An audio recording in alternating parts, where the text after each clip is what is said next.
B से सीख सकते थे। उन्होंने, पता है, 2 विकेट उन्होंने भी गंवा दिए, लेकिन उनका अगर आप खेलने का तरीका देखें ना, ये दिख रहा था कि कंडीशन दोनों की सेम थी। अनंतपुर की भी सेम है, यहाँ पे भी ओवरकास्ट कंडीशन है, गेंदबाजों को स्विंग दोनों जगह मिल रही है, लेकिन वहां पर जो इंडिया डी के बल्लेबाज है उन्होंने सरेंडर कर दिया। उन्होंने कहा नहीं, इतनी ज्यादा स्विंग हम नहीं खेल पाएंगे। हाय प्रो गेमर जी, तो जैसे ही गेंद इन स्विंग हो रही, आउट स्विंग हो रही, श्रेयस अय्यर हो, देवदत्त पडिक्कल हो, रिकी भुई हो, बड़े बड़े खिलाड़ी का नाम बड़े बड़े हैं, काम बड़े छोटे छोटे किए इन्होंने। और दुख मेरे को हो रहा है, क्योंकि आप केएस भरत देख लीजिए, वो इंडिया की साइड से खेलना चाहते हैं लेकिन परफॉर्मेंस करनी नहीं है। शिखर कह रहा हूँ, श्रेयस अय्यर, उनको भी टेस्ट टीम में दावा तो ठोकना, कह रहे थे मुझे भी आना है, लेकिन सिर्फ 9 रन वो बना पाए, केवल 9 रन 16 गेंद पे, और विजय कुमार वैशाख की गेंद पर आउट हो गए। एक चीज मैं जरूर कहूंगा कि जहां जहां टफ कंडीशन आती है वहां श्रेयस अय्यर है ना, आपको दगा दे जाते हैं यार। वो नहीं, वो आपको ये नहीं कहेंगे कि यार रुको मैं करके देता हूं, रुको मैं आपको अच्छा प्रदर्शन करके देता हूं। तो ये दिक्कत है। अब आपको देखिए, कंबोज की भी तारीफ करनी पड़ेगी, आपको तारीफ करनी पड़ेगी किसकी, आपको मानव सूतार की भी तारीफ करनी पड़ेगी, हिमांशु चौहान की तारीफ करनी पड़ेगी, विजय कुमार वैशाख की आपको तारीफ करनी पड़ेगी, क्योंकि एक टप्पे पे गेंद उन्होंने डाली, और वहीं से गेंद को कभी इन स्विंग, कभी आउट स्विंग, कभी बाउंसर, कभी कुछ बहुत कुछ चल रहा था उनके दिमाग में, और बहुत सारी चीजें है ना। सिंपल सी बात है कि जिस तरीके से इंडिया डी के बल्लेबाज खेले हैं, ना यश दुबे चले ना चले, श्रेयस अय्यर, केएस भरत ने क्या कर लिया। आप इंडिया खेल रहे हो यार, आप कितने खिलाड़ी, देवदत्त पडिक्कल, अब पता है इंडिया में अब डोमेस्टिक में आप रन बना लीजिए, कितने बना लीजिए, आपने आईपीएल में रन नहीं बनाए। तो देखिए, मैं थोड़ा सा मोबाइल साइड में कर लेता हूँ। तो ये चीज दिखाती है, लेकिन जो स्पेशली जो सबसे ज्यादा जो फील हुआ वो मुझे श्रेयस अय्यर के लिए हुआ, क्योंकि श्रेयस अय्यर के ऊपर जिस तरीके से दबाव है यार, उनके ऊपर दबाव है। उनको दबाव ना केवल टेस्ट फॉर्मेट में आने का है, बल्कि उस जगह का भी है कि यार आपको परफॉर्मेंस करनी पड़ेगी। लेकिन मुझे लगता है कि दबाव में कुछ निखर जाते हैं, कुछ बिखर जाते हैं, और श्रेयस अय्यर मुझे बिखरते हुए नजर आ रहे हैं। तो इंडिया सी ने तो यार क्या गजब क्या प्रदर्शन किया है। ऋतुराज गायकवाड़ ने जिस तरीके से कप्तानी करी है, मतलब जो बॉलिंग चेंजेस देखे आप, जो ऋतुराज गायकवाड़ की बॉलिंग चेंजेस देखे, वो बताता है कि यार इसमें है ना दिमाग वो अलग है भाई, कैप्टेंसी मटेरियल है। भारतीय टीम का चयन कब है यार, मेरे सामने अभी है ना अजीत आगरकर गए हैं मेरे सामने, मैं आपको विजुअल भी थोड़ी देर में दिखा दूंगा, अभी जस्ट 2 मिनट पहले गए हैं। अगर ये सवाल आप मेरे से अभी 2 मिनट पहले पूछते तो मैं उनको भी कैमरा आगे कर देता और मैं अजीत आगरकर से पूछ लेता, लेकिन वैसे इस हफ्ते में हो जाना चाहिए, क्योंकि सेलेक्टर दोनों मैच देखेंगे, India A versus India B, India C versus India D. तो ये है, होपफुली इस हफ्ते में हो जाना चाहिए, तो ये अपडेट है। अब चलिए, इंडिया सी ने तो अपना बेड़ा गर्क नहीं करवाया, इंडिया डी ने करवाया, लेकिन अब बातचीत जरा कर लेते हैं India A versus India B के बीच में। वहां पर भी यशस्वी जायसवाल एक बड़ी पारी नहीं खेल पाए, उनको स्टार्ट अच्छा मिल गया था, 2-3 उन्होंने करारे शॉट लगाए थे, हालांकि जिस गेंद पर वो आउट हुए वो चौके वाली थी, लेकिन वो गैप नहीं ढूंढ पाए, ना ही वो गेंद को ना जमीन पे रख पाए। शॉट अच्छा था, और इस समय अभी क्रीज में मौजूद है सरफराज खान और मुशीर खान, दोनों भाई इस समय क्रीज पे मौजूद है। दोनों देखो, परेशानी तो हो रही है, मैं अभी साफ कह रहा हूं कि गेंदबाजों के अनुकूल परिस्थिति है, बादल छाए हुए हैं और तेज हवा चल रही है, तो गेंद स्विंग हो रही है, एक गेंद कभी यहां लग रही है, एक पैड पे लग रही है, एक यहां लग रही है। दिक्कत तो हो रही है, गेंदबाजों को मजा आ रहा है यहाँ पर, और आवेश खान ने बोल भी दिया था कि तेज गेंदबाजों को यहाँ पे मदद मिलेगी, तो आवेश खान अच्छी गेंदबाजी कर रहे हैं, खलील अहमद ने अच्छी गेंदबाजी कर रहे हैं, इसके अलावा जो आकाशदीप है उन्होंने भी काफी परेशान किया भाई। वहीं मैं देख रहा था, मैं बिल्कुल पास में था, स्लिप पे रेयान पराग खड़े हुए हैं, केएल राहुल उनके बगल में खड़े हुए हैं, ध्रुव जुरैल विकेट कीपिंग कर रहे हैं, लेकिन गिल शुभमन गिल जो इस टीम के इंडिया ए के कप्तान है, वो काफी प्रोटेक्टिव नजर आ रहे हैं, वो हर ओवर के बाद सबको समझाते नजर आ रहे हैं। इस समय क्रीज पर देखिए, इंडिया बी का स्कोर मैं देखूं तो 65 पे 2 है, शायद 65 पे 2 है, और वहां पर जो अनंतपुर में है, इंडिया डी का स्कोर है 76 पे 7। बैंगलोर का स्क्वाड कब अनाउंस होगा? बांग्लादेश का भाई, अच्छा सॉरी बैंगलोर क्यों कह रहा हूँ, इस हफ्ते में हो जाना चाहिए। और देखिए जितने भी लोग जुड़े हुए हैं प्लीज वीडियो को लाइक, चैनल को सब्सक्राइब कर लीजिए, क्योंकि यार आपके लिए हम ग्राउंड रिपोर्टिंग कर रहे हैं। अगर आप लोग सपोर्ट करेंगे तभी तो आगे बढ़ेंगे, और पूरा दलीप ट्रॉफी आपको हम कवर करके देंगे, चाहे वो इंडिया का मैच हो चाहे वो डोमेस्टिक हो, हम ग्राउंड रिपोर्टिंग ही करेंगे। भाई क्राउड नहीं है, नहीं है भैया, क्राउड बिल्कुल भी नहीं है। टीवी पे नहीं आ रहा क्या? नहीं सर, हम बता तो रहे आपको पल पल की अपडेट। आपको करना क्या? आपको वीडियो को लाइक, चैनल को सब्सक्राइब करना है और कुछ नहीं करना मेरे भाई। ऋतुराज गायकवाड़ ने कप्तानी अच्छी करी, बल्लेबाजी देखते हैं, क्योंकि देखिए मैं आपको एक चीज की तो गारंटी दे सकता हूं कि हम भले ही अभी जो बल्लेबाज आउट हो गए हम उनकी आलोचना कर रहे हैं, लेकिन यहां पर बल्लेबाजी करना या अनंतपुर में बल्लेबाजी करना बहुत ज्यादा मुश्किल है, क्योंकि गेंदबाजों के बहुत ज्यादा अनुकूल परिस्थितियां हैं।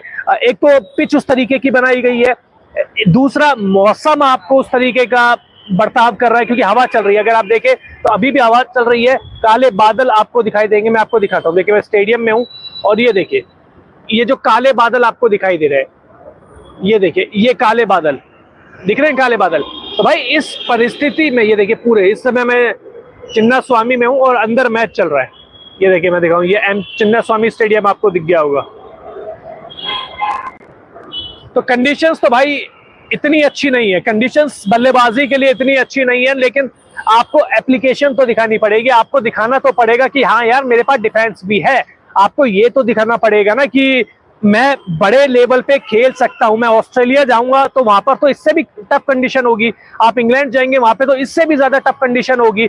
और अभी तक जो 2-3 घंटे का खेल हुआ है, मुझे सबसे ज्यादा जो डिसअपॉइंट किया है भाई वो श्रेयस अय्यर ने किया है। मैं बहुत उम्मीद कर रहा था उनसे, पहले मैंने बुच्ची बाबू में उनसे उम्मीद करी कि वो अच्छा खेलेंगे, वो अच्छा खेलेंगे, वो अच्छा खेलेंगे। अनंतपुर में अच्छा क्राउड है, बिल्कुल सही बात है, बिल्कुल सही बात है, वहां पे अच्छा क्राउड है। और जिस तरीके से यार प्रदर्शन किया ना श्रेयस अय्यर ने, डिसअपॉइंट किया है। वही हाल रजत वो सॉरी पडिक्कल।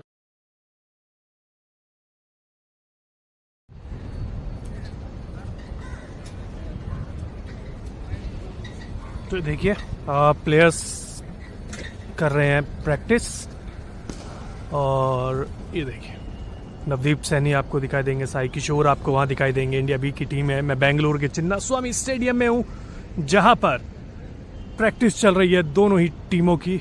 और ये देखिए कई खिलाड़ी, स्टार खिलाड़ी आपको यहाँ दिखाई देंगे इस मैच में। ऋषभ पंत भी यहाँ है, अभी थोड़ी देर पहले सब निकल गए। ये देखिए थोड़ी देर पहले वो देखिए इंटरव्यू चल रहा है सरफराज का और ध्रुव जुरेल का। नवदीप सैनी आपको दिखाई दे रहे होंगे। ऋषभ पंत बल्लेबाजी करते हुए, ये देखिए नेट पे, ये देखिए ऋषभ पंत, इन्होंने आज गेंदबाजी भी करी है, काफी अच्छा माहौल दिख रहा है। हालांकि बादल छाए हुए हैं भाई, और कल मैच के टाइम पे भी बादल छाए रहेंगे।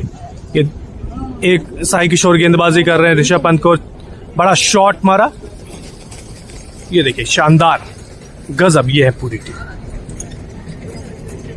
पूरा ग्राउंड आपको दिखा रहा हूं।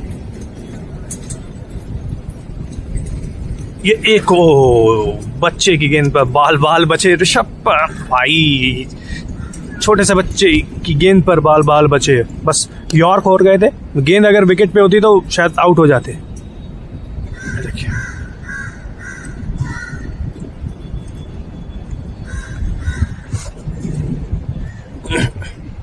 बड़ा शॉट, और ये देखिए आ गई गेंद, या यहीं आई है, देखिए अब आ जाएगी। ये देखिए ये गेंद आके पड़ी। भाई ऋषभ पंत खेलेंगे तो ऐसे ही खेलेंगे, है ना, ऋषभ पंत खेलेंगे तो ऐसे ही खेलेंगे। एक और, इस बार साई किशोर ने बीट कर दिया।